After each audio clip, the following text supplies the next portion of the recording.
어느 시인은 하늘을 두루마리 삼고 바다를 다 먹물로 삼아도 그 하나님의 사랑을 다 표현할 수가 없다라고 이렇게 노래했습니다. 정말로 우리가 하나님의 이 사랑은 끝이 없는 것 같습니다. 하나님의 그 사랑의 깊이와 그 넓이를 어떻게 우리가 인간들이 알 수가 있겠습니까? 아마 상상 외로 많은 우리 그리스도인들이 하나님의 사랑을 실제로 체험하지 못하고 느끼지 못하고 이렇게 살아가는 경우들이 많이 있을 것입니다. 어떤 분들은 하나님의 사랑을 부모와 자식 간의 사랑으로 비유하기도 합니다. 그러나 사실은 정말 그것은 정말 1000분의 1, 10,000분의 1도 안 되는 비유입니다. 부모와 자식 간의 사랑은 물론 일반인들의 사랑보다는 특히 어머니의 사랑은 참 고귀하고 그렇지만 우리 저는 열왕기에서 보셨지 않습니까? 어머니가 몰래 낳은 자기 아들 잡아먹을 버릴 수도 있습니다. 사람은 주고받는 기브앤테이크의 사랑이라 그러죠. 부모 자식은 결국은 바라는 게 있지만 우리 하나님의 사랑은 비유할 수가 없습니다.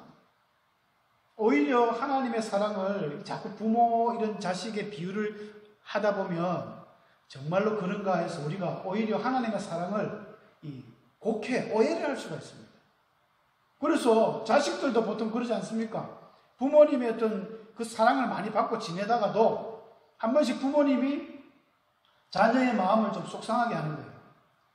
혼을 내기도 하고 때로는 형님한테 더 용돈을 많이 주고 자녀한테는 동생한테 조금 주고 이러면은 한 놈이 꼭 삐집니다. 삐져서 부모님한테 대리가 들죠. 왜 나를 작게 줍니까? 왜 나를 이렇게 괴롭힙니까? 막 따지는데 똑같습니다. 우리 하나님의 자녀들이 하나님에게 반항을 해요. 반항을. 하나님 왜 이러십니까? 하나님 뭐 때문에 나한테 이렇게 괴롭게 나에게 고난을 주시고 나를 이렇게 힘들게 합니까? 막 하나님께 항변하고 따지고 이래 묻는 사람들이 많아요. 구약의 대표적인 인물이 하박국 선지자도 그런 했죠. 하나님 왜 의인이 이렇게 고통당합니까? 근데 하나님 하시는 말씀은 정말 엄청납니다. 네가 말한 그 의인은 의인이 아니라는 거예요. 무서운 이야기를 하고 있습니다. 오늘 본문을 읽었던 요나도 어떻게 보면 하나님의 사랑을 정말 이해를 못해서 자신이 좀 실수를 많이 한 인물이 아닌가, 대표적인 인물이 아닌가 그렇게 생각을 해봅니다. 요나 선지자가 등장한 그 배경을 우리가 잠시 한번 살펴보면 우리가 지난주에 예후 왕조를 통해서 하나님께서 북이스라엘을 이렇게 이제 아합 가문을 멸망시키시고 새로운 왕조를 탄생시키시면서 뭔가 이스라엘 백성들이 하나님 앞에 믿음 생활을 잘할 것 같은 그런 분위기가 형성됐습니다. 그러나 그렇지 않습니다. 이스라엘 사람들이 의외로 쉽게 돌아오지가 않았습니다. 하나님은 능력의 선지자 불의 종 엘리야를 보내고 또 스승 엘리야보다 그 영감의 갑절이나 있는 엘리사를 보내봤지만 이스라엘 백성들은 여전히 회개하지 않고 하나님 품으로 돌아오지 않았다는 것입니다. 여러분 능력 있는 선지자가 어떤 능력 있는 엄청난 부흥사가 말씀을 막 멋지게 하니까 성도들이 변화되더라 그런 거 우리가 기대하면 안 됩니다. 하나님께서는 이런 능력의 엘리사 선지자를 보내도 안 되더라는 것이죠. 이게 무조건 막 힘있고 권능 있고 막 기적이 번뜩번뜩 일어난다고 사람 마음이 바뀌는 게 아닙니다. 이게 작지만 여러분들이 꾸준히 하나님 말씀 생활, 기도 생활, 은혜 생활을 할 때에 잔잔한 변화가 계속 일어나면서 우리의 심령이 바뀌고 우리의 모든 영성이 바뀌고 삶이 바뀌고 태도가 바뀌고 신앙이 바뀌는 것이거든요. 하나님께서 예후라는 한 사람을 택해가지고 뭔가 해보려고 시도를 했습니다. 예후는 멋지게 했죠. 멋지게 했지만 하나님의 마음을 시원하게 했지만 이 예후의 그 가문이 예후의 아들 요아스 여러분 2세 스가랴까지 이 5명의 왕을 지내면서 한 100년 정도 가지만 여전히 이 느바스의 아들 여로보암 이 금송아지 섬기는 제약에서 떠나지 않았습니다. 그래서 하나님께서 이제 오늘 본문에 등장한 요나를 부르신 거예요. 요나 아미떼의 아들 요나가 열왕기하 14장 25절에 처음 등장합니다. 이때가 이제 예후의 이 손잡벌이죠. 여로보암 2세. 맨 처음에 북이스라엘 개척했던 그 느바스 아들 여로보암이 있고, 이 예후의 이 후손 중에 여로보암이 또 등장하기 때문에 이름이 똑같습니다. 그래서 여로보암 2세라고 이야기하는데, 이 여로보암 2세 때는 북이스라엘이 굉장히 부국강병한 시대였습니다. 물질적으로, 재정적으로 굉장히 충만했고 나라에 힘이 있었어요. 그러니까 잘 살고 나라가 힘이 있어도 하나님 섬기는 거하고는 별개라는 것이죠. 오히려 이 여로보암 2세 때 굉장히 북이스라엘이 더 타락합니다. 이 연관된 선지자들이 미가스라든지 연결해 보면요, 사회가 다 썩었어요. 아버지와 아들이 같은 그 여자 이제 매춘하는 집에 같이 들어간다는 거죠. 그래서 아버지하고 아들이 서로 경쟁이 돼가지고 이런 참 웃지 못할 상황들이 북이스라엘에 막 일어납니다. 성적으로 타락하고 물질적으로 타락하고 사람 한 사람을 진짜 신 한 켤레 값으로 주고 파는 이런 시대가 북이스라엘 시대. 하나님이 너무 답답한 거예요. 그래서 어떻게 했냐면 요나를 불렀어요. 요나야, 너 차라리 저 니느웨로 가라. 얘들은 안 되겠다. 하나님께서도 지칠 때가 있습니다. 야, 무슨 하나님이 어떻게 지치나? 우리는 그렇게 생각하죠. 그렇지 않습니까? 성경에 보면 하나님께서 야, 정말 내가 지쳤다. 내가 두 손 두 발 다 들었다는 이런 표현들이, 뭐 두 손 들었다는 표현은 없지만 그렇게 하나님이 등장할 때가 굉장히 많습니다. 광야 생활할 때 40년 동안 이스라엘 백성들이 하나님을 얼마나 마음을 변력하고 하나님 마음을 아프게 했습니까? 그래서 하나님이 10번이나 이놈들이 나를 시험했다. 하나님도 참 답답한 거예요. 이렇게 은혜를 베풀어주고 기적을 베풀어주고 해도 왜 안 되느냐. 뭐 고기 달라고 또 우기죠. 뭐 물이 없다고 우기죠. 그래서 하나님이 옛다 받으라고 메추라기를 얼마나 많이 주셨습니까? 죽어도 기분 나쁘니까 뭐 이빨에 씹고 있을 때, 이빨에 끼었을 때 하나님 그들을 다 죽여버리는. 북이스라엘도 선지자를 보내고 또 보내고 그 능력 있는 자를 보내도 안 되니까 야, 도저히 안 되겠다. 얘들 안 되겠다. 그래서 하나님이 아민띠 아들 요나에게 메시지를 주면서 요나서 1장 1절에 보면 나오죠. 큰 성읍 니느웨로 가서 외쳐라. 그 악독이 내게 상달했다. 여러분, 하나님이 우리 하나님을 믿는 하나님의 백성들에게는 특별히 더 관심을 가지고 행여나 실수를 하고 이 정도에서 벗어났을 때는 하나님이 사랑의 매를 댑니다. 반드시 되게 되어 있습니다. 더 나빠지지 말라고. 하나님이 사랑하니까 더 매를 대는 거예요. 그런데 하나님을 믿지 않는 이런 불신자들, 이방인들은요, 그 카트라인이 조금 관대합니다. 하나님. 무슨 말씀이냐면 하나님의 백성들은요, 조금만 실수해도 안 돼! 하고 하나님이 바로 때립니다. 유다 백성들이 그랬습니다. 유다 백성들이 아모스 전서 보면요, 유다 백성은 죄를 요만큼 지어도 하나님이 이렇게 막 벌을 내리시는데, 뭐 암몬족 솔기든 바깥에 뭐 에돔이든 다른 뭐 모압이든 이런 데는요, 죄를 이따만히 지어도 하나님이 봐주다가 하나님이 딱 징계를 할 시점이 있어요. 이 니느웨 성도 마찬가지입니다. 그 죄악이 하늘에 상달되었다. 하나님이 소돔 고모라 성을 괜히 멸한 게 아닙니다. 보다 이거는 도저히 안 되겠다는 하나님의 카트라인이 있거든요. 그 카트라인에 걸린 거예요. 니느웨 성도 그 카트라인에 걸렸습니다. 이 니느웨 성은 이 아수르, 우리가 이스라엘 백성들을 그렇게 지긋지긋하게 괴롭혔던 북아수르, 이 아시리아, 세계사에 나온 아시리아 민족들이 그 수도가 니느웨 성입니다.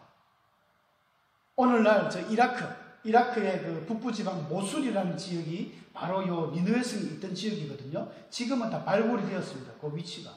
발굴이 되었는데, 이 창세기 10장에 나오는 노아의 그 셈과 야벳 중에 함의 아들 중에 니므롯이 등장하거든요. 니므롯이 바벨탑을 지은 그 라인이 내나 이 니느웨 성이 있는 위치입니다. 하나님께서 이 예언자 요나를 불러서 너 가서 니느웨 성에게 전해라.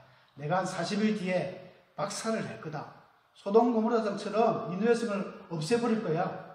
그런 말씀을 전하라고 요나를 보냈는데 요나 선지자가 어떻게 됐습니까? 우리가 다 아시는 대로 하나님 말씀에 요나가 불순종하고 니느웨로 가야 되는데 니느웨와는 정반대 방향인 다시스라는 곳으로 가게 됩니다. 오늘날 스페인이에요. 스페인. 제가 조그만 지도를 해놨죠. 이게 거리상으로도 거의 이게 뭐 3배, 4배의 먼 거리로 도망을 간 거예요. 왜 도망을 갔겠습니까? 이유는 간단합니다. 요나가 비록 선지자였지만, 예언자였지만, 자기도 이스라엘 사람으로서 아수르가 지긋지긋하거든요. 아수르 하면 그냥, 아이고, 저놈들은 원수 같은 거예요. 좀 죽어버리면 좋겠다. 멸망하면 좋겠다. 그렇게 생각하는 민족이 아수르 민족입니다. 그런데 하나님께서 너 아수르로 가라. 저들 내가 멸망시킬 건데 회개하라고 메시지를 전해라니까 요나가 가기가 싫은 거예요. 쉽게 이야기하면 우리가 일본의 어떤 그 36년 지배를 받다가 뭐 그런 과정에서 해방되고 나서 이제 일본이 망할 텐데 아무개 교회 목사를 불러가지고 너 가서 회개하라고 전해라는 거하고 똑같습니다. 가기 싫어요. 지긋지긋한 저 일본 사람도 좀 망하면 좋겠다. 북한이 망하면 좋겠다. 이런 마음이 요나에게도 있었습니다. 충분히 공감이 가고 이해가 가죠. 근데 그 상황에서 보니까 요나가 여호와의 얼굴을 피하려고 얼마나 우스운 이야기입니까? 여러분 하나님의 얼굴을 우리가 어떻게 피하겠습니까? 아무리 지구 반대편 어디 가도 동굴 깊숙한 곳에 숨어도 하나님 다 알고 있습니다.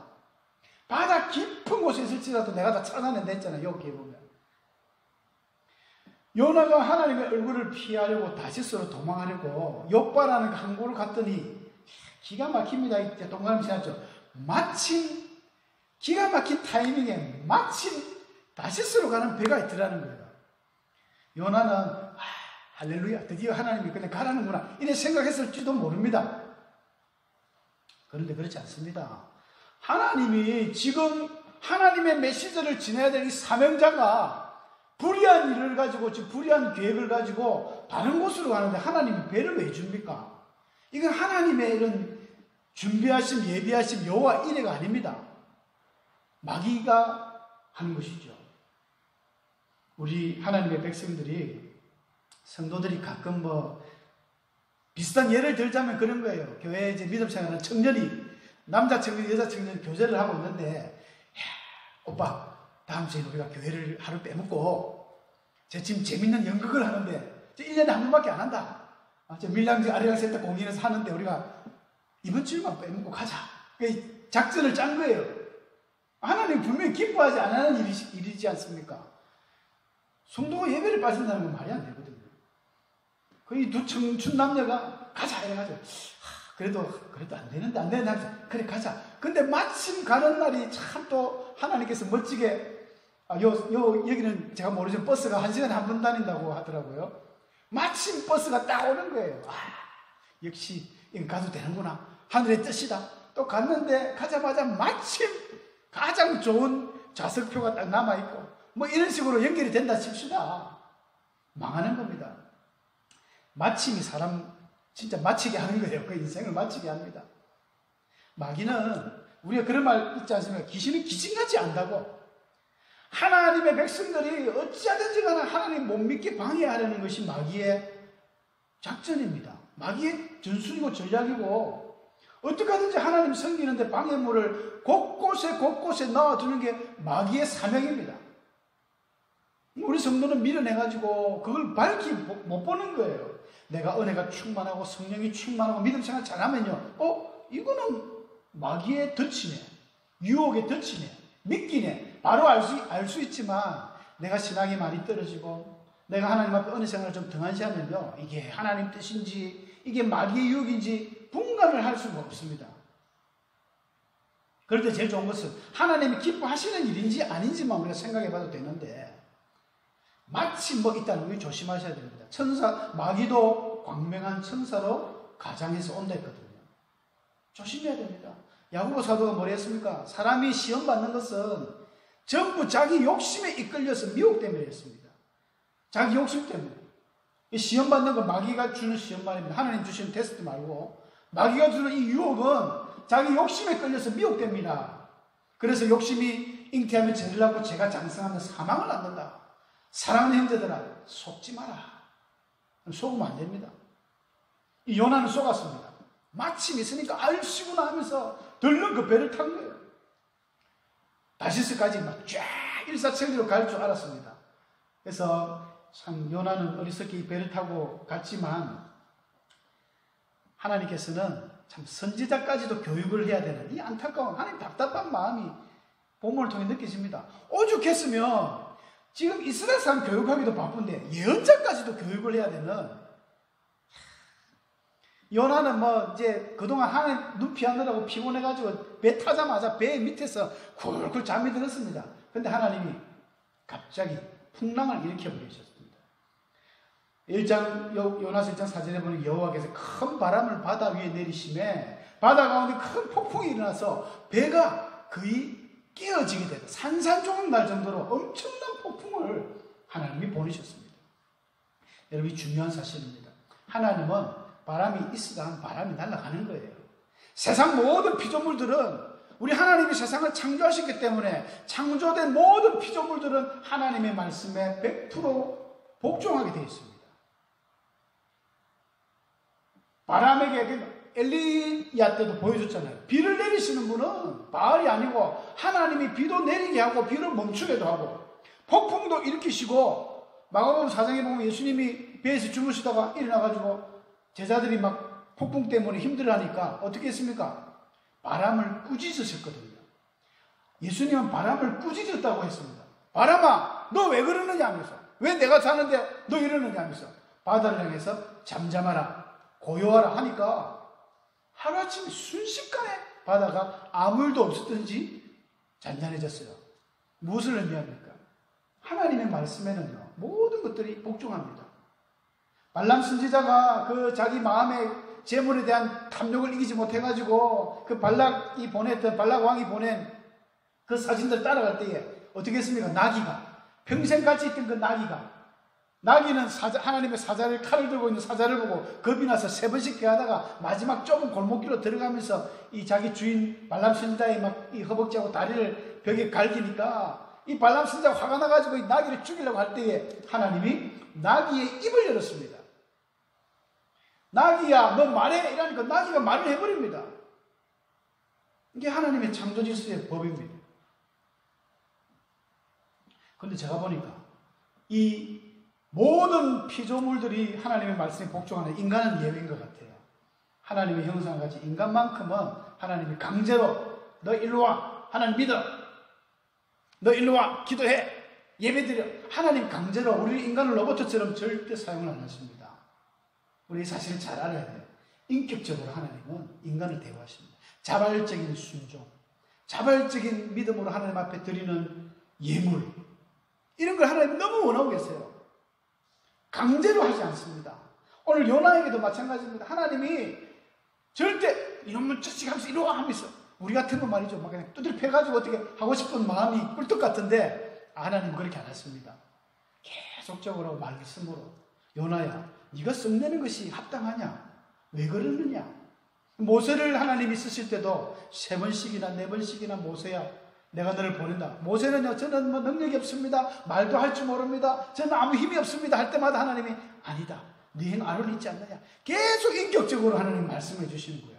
우리 스스로 아멘, 하나님 하겠습니다, 제가 헌신하겠습니다. 이사야에게 그랬지 않습니까? 누가 우리를 위하여 갈고, 내가 누구를 보내면 누가 우리를 위해 갈고, 하나님 하니까 이사야가 제가 가겠습니다. 그 고백 들을 때까지 하나님이 계속해서 주문하고 있습니다. 이런 일이 있는지도 모르고 요나는 배 밑에서 시컷 자다가 선장에게 아주 호된 질책을 받습니다. 선장이 내려가 보니까 어떤 한 사람이 밑에서 자고 있는 거예요. 지금 세상이 어떤 세상인데, 지금 지구 종말 직전인데, 이 배가 지금 파산되기 직전인데 왜 자고 있느냐, 이 사람아 어찌 됨이냐, 일어나서 당신이 믿는 하나님께 기도해라. 모든 선원들이 뭐 우상을 섬기는 사람들 아니겠습니까? 자기들이 믿는 신한테 살려주십시오, 살려주십시오. 그러니까 니도 빨리 기도해라, 네가 믿는 신한테 기도해라 하나니까 막 서로 제비뽑기를 해보니까 도대체 이런 일이 왜 일어났느냐, 딱 요나가 걸린 거예요. 그러면서 요나가 고백을 하죠. 나는 하나님을 섬기는 자로서 하나님의 명령대로 순종하지 않고 내가 도망가다가 이런 일이 생긴 것 같습니다. 나를 바다에 던졌어요. 그러면 잠잠해질 것입니다. 요나는 도대체 제가 요나서 1장 4절 제가 몇 번을 봤는데도 회개했다는 말이 안 나옵니다. 여러분, 선지자가 하나님 앞에 잘못했습니다. 하나님, 내가 하나님 그 사명 받들어 가겠습니다. 이런 말씀이 안 나와요. 아무리 봐도 안 나옵니다. 물고기 뱃속에서 갇혔어도 회개했다는 이야기는 안 나와요, 보니까. 어떤 주석가들은 뭐 이런 걸 회개했다고 하는 저는 인정이 안 됩니다. 회개한 게 아니고 기껏 나온 게 2장 4절에 보면 내가 주의 목전에서 쫓겨났을지라도 다시 주의 성전을 바라보겠나이다 하였다. 이게 무슨 회개의 의미인지 뭐 조금 마음에 뉘우침과 후회는 있었겠죠. 회개가 없습니다. 이 풍랑일 때도 차라리 나를 죽여라, 나를 던져라, 그러면 괜찮을 것이다. 하나님은 어떻게 보면 요나에게 사인을 줬을지도 모릅니다. 너 그렇게 하면 안 된다. 지금 풍랑이 일어나고 하니까 지금이라도 늦지 않았다. 네 죄를 회개하고 내 말을 듣고 니느웨 성으로 가라. 그럼 요나가 그 자리에서 무릎 꿇고 아마 회개했으면 풍랑이 잠잠했을지도 모릅니다. 요나는 참 어리석게 자기 죽겠다는 거예요. 하나님 또 선지자를 죽일 수는 없지 않습니까? 그래서 큰 물고기를 준비해놨습니다. 하나님이 재밌지 않습니까? 어디선지 모르지만 물고기 콜, 너 지금 대기해. 그 요나가 타고 가는 그 큰 배 밑에 큰 물고기, 지중해 지역에는 고래가 없답니다. 어떤 사람들은 우리 주일학교 애들 보면 큰 고래가 이제 요나를 삼켜가지고 고래 뱃속에 무슨 또 책상을 놓고 막 요나가 이렇게 하는데 그런 상상이고, 고래가 없답니다. 고래가 있어도 고래는 이 사람을 삼킬 때 고래는 목이 굉장히 좁대요.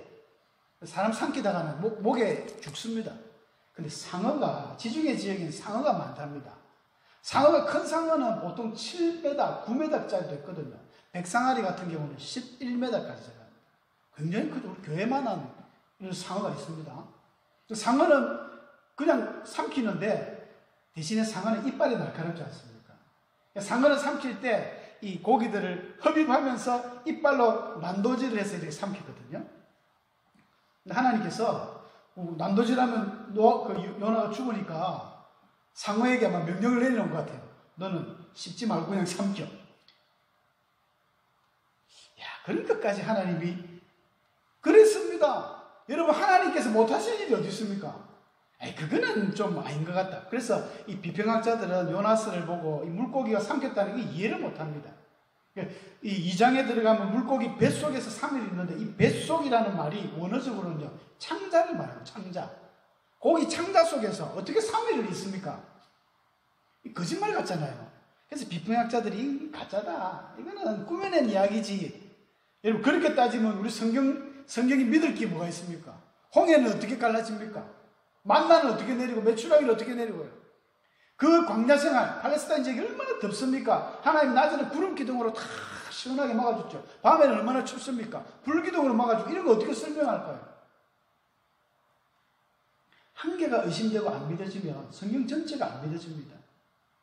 이거는 너무나 간단한 이야기입니다. 하나님이 명령하시면 뭐 나귀의 입도 여는데 백성아리 입 정도는 뭐 못 닫게 못 하실까요? 그리고 예수님도 결정적으로 부활을 이야기하시면서 내가 요나가 3일 동안 뱃속에 있었던 것처럼 나도 죽어서 음부에서 3일 동안 있다는 이야기를 해주셨지 않습니까? 예수님이 증명했는데 이 뱃속에서 요나가 3일을 지내면서 나름 후회하고 자기가 예전에 서원했던 게 있는지 이제 서원을 갖겠습니다. 그 서원의 의미가 아마 저는 그렇게 생각합니다. 내가 하나님 말씀 듣겠습니다. 이제 말씀 증거하겠습니다. 그렇게 받아들입니다. 그렇게 서원을 하니까 물고기가 3일 만에 토해냈어요. 육지에 가가지고. 그렇게 해서 이제 니느웨 성에 가서 이제 말씀을 전하지 않습니까? 그리고 요나가 그렇게 막 던지라고 할 때에 참 이 뱃 사람들은요, 요나가 바다에 던지라니까 도저히 산 사람을 바다에 못 던지겠는 거예요. 근데 이런 거는 참 우리가 좀 배워야 됩니다. 우리가 불신자들이라고 막 예수를 안 믿는 사람들 무조건 악한 자라고 욕을 하는데, 여러분, 예수를 안 믿는 세상에 많은 불신자들 중에도 착한 사람들이 있습니다. 예수를 믿는 성도들이 나오는 교회에도 악한 사람들이 있습니다. 이걸 우리가 알아야 돼요. 교회 나오면 전부 착하고 교회 안 나오는 사람들 전부 악하고 그렇지 않습니다. 오히려 세상 사람들이 사리분별을 정확하게 하고 판단하는 사람들도 꽤 있습니다. 이 선원들은 요나를 못 던지겠는 거예요. 야, 산 사람 우리가 어떻게 던지나 하면서 어떻게 하든지 배를 육지에 가까이 떼보려고 최대한 노력을 해봅니다. 근데 안 되거든요. 그래서 어쩔 수 없이 요나를 물에 빠지고는 자기들이 얼마나 또 양심의 가책이 느끼겠습니까? 물론 물고기가 요나를 삼켰지만, 근데 이 미드라시라는 그 유대인들 보는 성경 해설서의 구약 해설서가 있는데 그 해설서에 보면 이 부분을 요나가 이 요나서를 기록했는데 자기는 물에 빠져 죽고 물고기 뱃속에 들어갔는데 이 사람들이 어떻게 뭐 하나님 앞에 감사하면서 제사를 드리고 뭐 서원한 걸 어떻게 알겠는가? 실제로 이 배가 이제 안정이 되면서 다시 육지로 돌아와가지고 이들이 그 예루살렘 성전에 방문합니다. 그래서 이방인의 뜰에서 하나님의 이 놀라운 광경을 목격하고, 야, 여호와가 진짜 신이네 하면서 이 선원들이 하나님을 다 믿었다는 거예요. 그래서 다 개종을 하고 그 소문들이 쫙 퍼져 있을 때에 나중에 요나가 예루살렘 돌아와서 그 이야기 듣고 기록을 했다는 거, 그렇게 이야기를 합니다. 가능성이 있죠. 이런 불신자들도 어떻게 예수를 믿는지, 어떻게 하나님을 믿는지, 우리가 꼭 전도를 하지만 전도를 안 하고도 예수를 믿어서 찾아오시는 분들이 있습니다. 하나님의 선택된 백성들이 있는 것 같아요. 하나님께서는 정말 이방인도 아끼시고 사랑하십니다. 하나님의 사랑은 우리가 감히 표현할 수 없어요. 요나는 오히려 저들은 죽어야 돼. 에이, 니네의 성 멸망하면 좋겠어. 그런 마음을 가지고 있었는데 오히려 선원들은 그런 마음이 아니고 오히려 완전 선원들과 대조되는 모습입니다. 오늘 본문 말씀입니다마는 요나가 아주 싫어하고 성을 냈다는 그 1절 말씀이 나오죠. 근데 이 사건은 자기가 요나서 3장에 보면 이제 니느웨성 가서 복음을 전하니까 이 원래는 사흘 길을 돌아서 복음을 전해야 되는데 요나가 참 여기서도 나빠요. 나쁜 마음이 뭐냐 하면은 사흘 길을 돌아야 니느웨성을 돌 큰 섬을 하루만 딱 돕니다. 하루만 돌면서 전도를 하는데 전도를 대충 했겠습니까? 그냥 뭐 40일이 지나면 니느웨가 무너지리라 하고 끝냈어요. 그러니까 아마 요나는 진짜 니느웨성이 망했으면 좋겠다 이런 마음이 가득했던 것 같아요. 그래서 대충 전도를 합니다. 그런데 희한한 일이 일어납니다.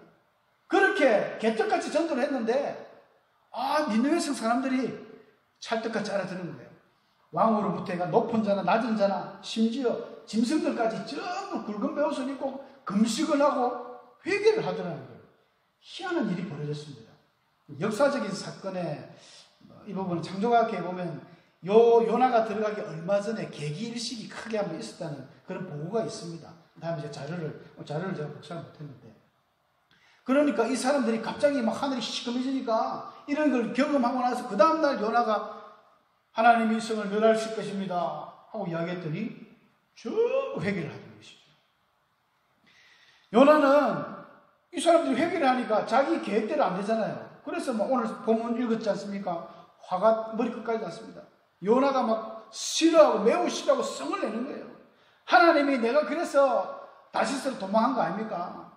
왜 멸망 안 시킵니까? 왜 안 죽입니까? 이 이야기입니다. 그러면서 하나님을 비꼬는 거예요. 여러분 오늘 읽은 본문 4장 2절은요. 이게 좋은 말이 아닙니다. 주께서는 은혜로우시며 자비로우시며 노하기를 더디하시며 인애가 크시다 뜻을 돌이켜 재앙을 내리지 아니하신 하나님 아니십니까? 하면서 비꼬는 거예요. 아주 지금 하나님을 조롱하는 겁니다. 요나가 내 진짜 그런 하나님인 줄 알았습니다. 그러니까 멸망 안 시켰지요. 내가 그래서 도망한 거 아닙니까? 막 요나가 그런 식으로 지금 항변을 하는 것입니다. 나는 이제 막 차라리 여기서 죽을랍니다. 내가 사는 것보다 죽는 게 나는 낫습니다. 나 차라리 죽여주세요. 하나님이 요나야 네가 썩내는 것이 옳은 일이냐? 그게 정당한 것이냐? 너 왜 그러느냐? 물었어요. 그러자마자 요나는 저 한쪽 산 쪽에 올라가가지고 자기를 위해서 이렇게 조그만 이제 막 초막을 간단하게 지어가지고는 이제 성이 멸망하는가 안 하는가 구경을 하고 딱 앉았어요. 멸망 안 하죠. 하나님은 이방인도 회개하면 용서하시는 하나님이신데, 그래서 하나님께서는 이 요나를 어떻게 교육을 했냐면 박넝쿨. 이 박넝쿨이 우리 성도님들 아주까리라고 합니다. 박넝쿨이. 아주까리. 그 피마자 기름을 내는. 그 아주까리 이파리 크고 하니까 그 이파리를 하나님이 밤에 심어가지고 확 자라게 했습니다. 그 정도 하나님 충분히 하실 수 있죠. 갑자기 자라가지고 그늘을 쫙 만들었어요. 그러니까 시원하거든요. 요나가 시원해가지고 너무 기분이 좋아가지고 그가 아주 크게 기뻐했다는데 너무너무 기뻐했다는 이야기예요. 아주 시원하고 너무 좋다면서 와, 저놈들 망하는 거 보자, 구행하자. 그러는데 망하기는커녕 뭐 그대로예요. 그래서 하나님이 새벽에 한 벌레를 준비해가지고 이 넝쿨을 다 깔아먹게 만들었어요. 그러면서 아침에 뜨거운 동풍을 불어넣고 햇빛이 막 쫙 비게 하니까 그 이라크 여름 사막지대 얼마나 덥습니까? 지금도 더운데. 그래 요나가 머리가 막 빛이 받으니까 혼미해가지고 죽을 것 같아요. 그러면서 아이고 이제 진짜 또 성을 내는 거예요. 내가 성을 내고 하니까 하나님이 네가 박넝쿨로 인해서 성 내는 것이 옳으냐. 그러니까 그 사람 또 요나가 못되게 이야기합니다. 내가 성내어 죽기까지 할지라도 옳습니다.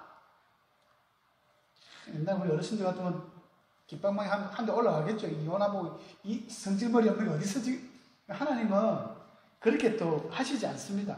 10절에 보니까 네가 수고도 아니하였고 재배도 아니하였고 하룻밤에 났다가 하룻밤에 이 말라버린 이 박넝쿨을 네가 그렇게 아꼈는데 내가 이 큰 성읍 이 니느웨에 좌우를 분별하지 못하는 자가 12만여 명이요 가축도 많이 있는데 내가 어찌 아끼는 것이 당연하지 않느냐 하고 이 요나서가 끝이 났다. 더 이상 할 말이 없는 거죠. 독자들에게 묻는 겁니다. 네가 하루아침에 그렇게 네가 애지중지하던 그 박넝쿨이 없어졌다고 네가 화를 내지만 그 박넝쿨을 네가 아꼈는데 이 좌우를 분별 못하는 이 수많은 이방인들을 내가 사랑한 것이 뭐가 잘못이냐? 여러분 하나님의 사랑은요 따지고 보면 그들도 아담의 후손입니다. 노아의 후손들이고 우리는 다 형제 한 자매였습니다. 내가 교회를 나와서 내가 예수님을 믿는다고 뭐 특별한 사람은 아닙니다. 우리는 하나님의 은혜를 받아서 감사한 것이고요. 그렇지 못한 사람들은 하나님의 사랑이 더 절실히 필요한 사람들입니다. 그 사람들을 향해서 우리가 너무 함부로 한다는 것은 잘못된 것입니다.